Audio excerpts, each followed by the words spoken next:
Agape. ఏమిటది? Agape. ఏమిటి agape?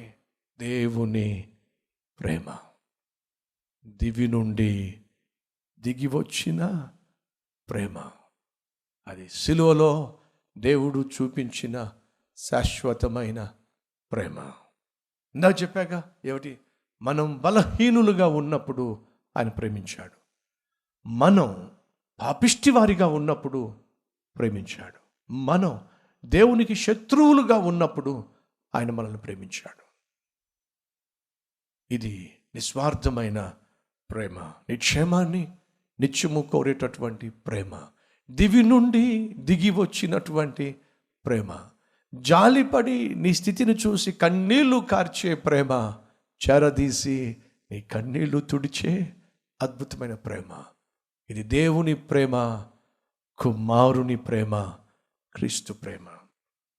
ఆ కుర్రవాడి కళ్ళు ఆ అమ్మాయి మీద పడినాయి. ఆ అమ్మాయి ఓ అందురాలు, కళ్ళు లేని కబోది. ఆ అమ్మాయిని చూసినప్పుడు ఆ కుర్రవాడు జాలిపడ్డాడు. ఈ రోజుల్లో కళ్ళుండి కాళ్ళుండి అన్నీ ఉన్నప్పుడే ప్రేమ అనురాగాలు నోచుకోలేకపోతున్నారు. కళ్ళు లేనటువంటి కబోదిని ఎవరు ప్రేమిస్తారు? ఎవరు పట్టించుకుంటారు? తనకు అండగా నిలబడాలని, తనకు ఆధారంగా నిలబడాలని, తనకు ఆశ్రయాన్ని ఇవ్వాలి అని చెప్పి తను ఆశించి ఆ అమ్మాయితో పరిచయం పెంచుకున్నాడు. ఆ తర్వాత ప్రేమను పెంచుకున్నాడు. వాళ్ళిద్దరూ చాలా కాలం చాలా చక్కగా మాట్లాడుకుంటూ ఆ మాటల్లో ఒకరినొకరు అర్థం చేసుకుని మనసులు మార్చేసుకున్నారు. ఆ తర్వాత ఆ కుర్రవాడు అనుకున్నాడు, నేను ఈ అమ్మాయిని పెళ్లి చేసుకుంటే జీవితాంతం తనకు తోడుగా ఉండి కళ్ళు లేవు అనే లోటు నేను భర్తీ చేయగలుగుతాను అని చెప్పి ఒకరోజు ఆ అమ్మాయితో అన్నాడు, స్నేహితునిగా ఇంతకాలం నేను ఉన్నాను, కానీ నీ జీవితానికి ఆధారంగా ఉండాలని ఆశపడుతున్నాను. నీకు ఇష్టమైతే పెళ్లి చేసుకుంటాను.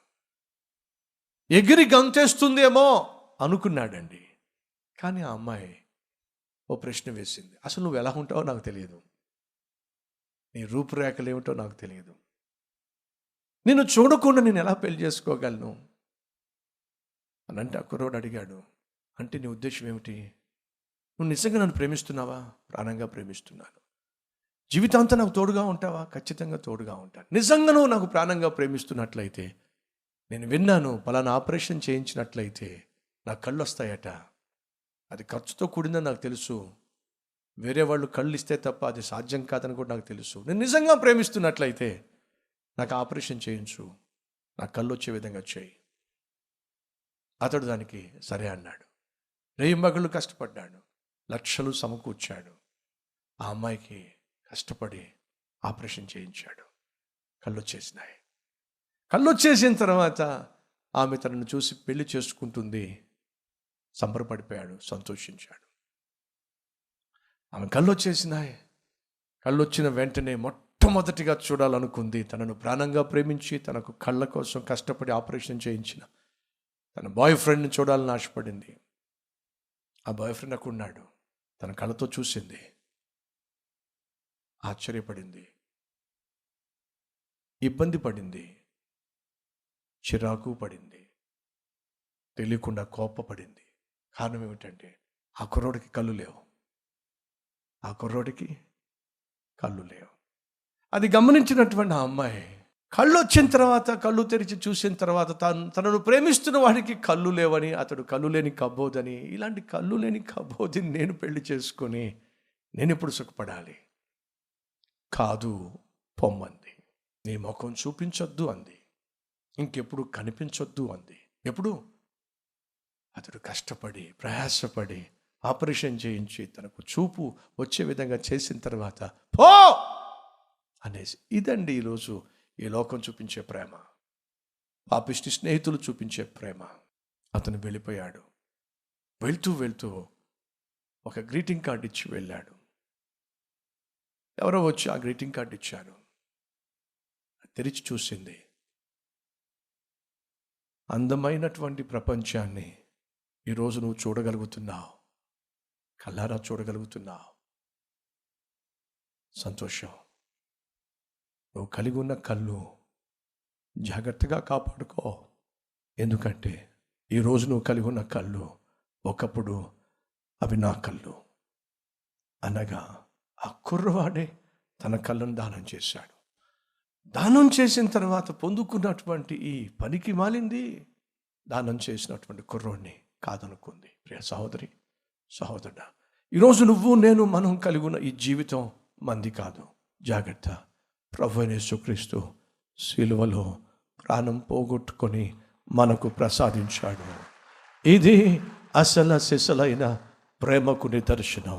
ఇది నిజమైన ప్రేమ ప్రదర్శనం. సిలువపై ప్రభు అంటున్నాడు, జాగ్రత్త. ఈరోజు నువ్వు కలిగి ఉన్న జీవితము, జీవిస్తున్న జీవితము నీది కాదు. సిలువలో నా ప్రాణాన్ని ధారపోసి నీకు జీవితాన్ని ఇచ్చాను. ఆ జీవితము సమృద్ధిగా ఉండాలని చెప్పి నన్ను సంపూర్ణంగా నీకోసం సిలువ పైన అప్పగించాను. ఇది నిజమైన ప్రేమ. ప్రార్థన చేద్దాం. ప్రతి ఒక్కరు ప్రార్థనలో ఏకీవించండి.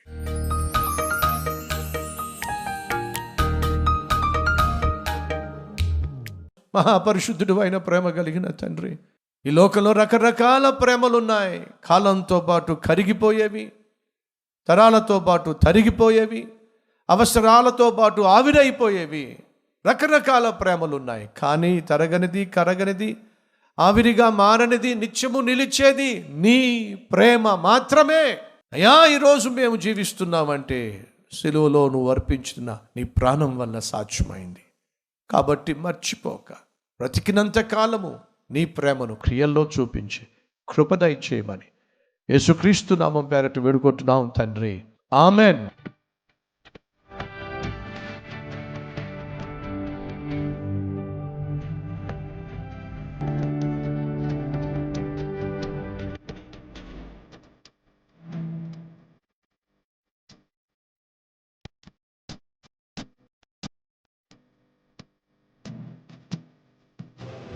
ఈ సందేశం మీకు ఆశీర్వాదకరంగా ఉన్నట్లయితే 10 మందికి షేర్ చేయండి, లైక్ చేయండి, మంచి కామెంట్ పెట్టండి. మళ్ళీ రేపు కలుసుకుందాం.